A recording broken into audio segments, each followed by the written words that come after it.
Welcome back to Daytime Ottawa. In our next segment, we're going to be talking heart health and how stress can affect your heart health. I'm joined by Dr. Paul O. He's the medical director of the Cardiovascular Prevention and Rehabilitation Program at Toronto Rehab. Dr. O, welcome to the show, and let's dive right in here and start talking about that.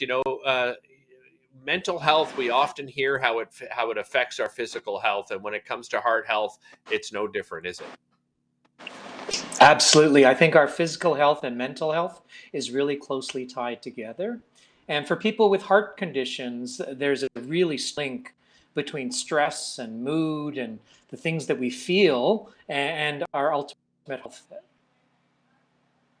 Yeah, and we've gone through this, 2 years of this fight or flight.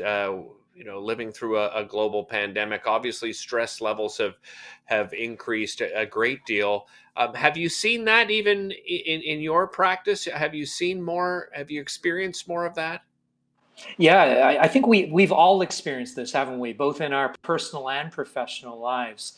Folks are distressed every single day, whether it's from the effects of COVID-19, isolation, distancing from our friends and family, or things that are outside of our control in the environments, whether it's climate or other kinds of pressure. The net result from all of this is extra stress that hits our bodies. When stress gets to us, things like heart rate go up and blood pressure goes up and demands on our cardiovascular system become more manifest. So blood pressure is higher. We can precipitate things like heart attacks from all of this. So we really need to be mindful of the stress that's around us and think about ways that we might manage it in a positive way. Well, let's talk about that, Dr. O. So, what are some of the ways we can help manage our stress? Yeah. So perhaps in the moment we might start there of just recognizing that we are stressed or distressed, right? So if it's Right. becoming harder to cope with one's day-to-day life, if you're feeling like your mood is low, if you're feeling like it's hard to actually manage, then that's number one recognition. Identify some short-term coping. What is it that can actually bring you some relief? And for many of us, it might be just taking a moment, pausing, breathing, being mindful. For others, a great thing is just getting physically active, whether even if it's for a moment at your desk or going out for a walk, or if you can get to a gym that's open and located close to you, that's terrific. So all of these ways of clearing your mind, and then also being thoughtful about the things you can't control and figuring Right. how you might just let them go. Yeah, and I think it's interesting too. A lot of the times, I think we tend to say yes to everything, and we kind of overwhelm ourselves in doing so.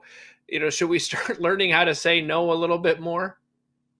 Yeah, absolutely. Because I think one of the big things of pandemic is that we've lost control, right? We're not in charge of many of the things that are around us, whether it's kind of mandates for one thing, or abilities to go out and do all the things that we used to do, or the things that might happen to us if it's a major snowstorm or work-related things. So being aware of the things that are in your power to manage and doing those things really well and to the best of your abilities, and managing the people that are close to you and having a positive relationship.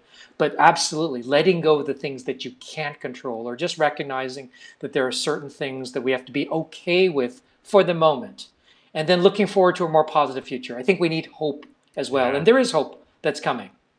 Yes, I agree, Doctor O. Let's talk about perhaps some of the signs, because the signs are different between men and women. What are some of those signs that we should consider? Obviously seeing somebody if we're having heart issues. So absolutely great question. So there might be some short-term things around like our vital signs. Too much stress will lead to elevations in heart rate, elevations in blood pressure, and those might be some of the early warning things. If we've got an impending heart issue, and I hope nobody does, typically men will experience things like chest pain or chest pressure, middle of chest that goes down left arm. Women may experience the same things, but characteristically may develop some other sorts of symptoms like discomfort in the back, down into the hand or into the jaw, or sometimes really just short of breath and fatigue. Yeah, and All of those, these Doctor things, O, I if hate to they're, cut you off, but yeah, really appreciate you spending time with us, and thanks to yeah. you at home for watching. We'll see you next time.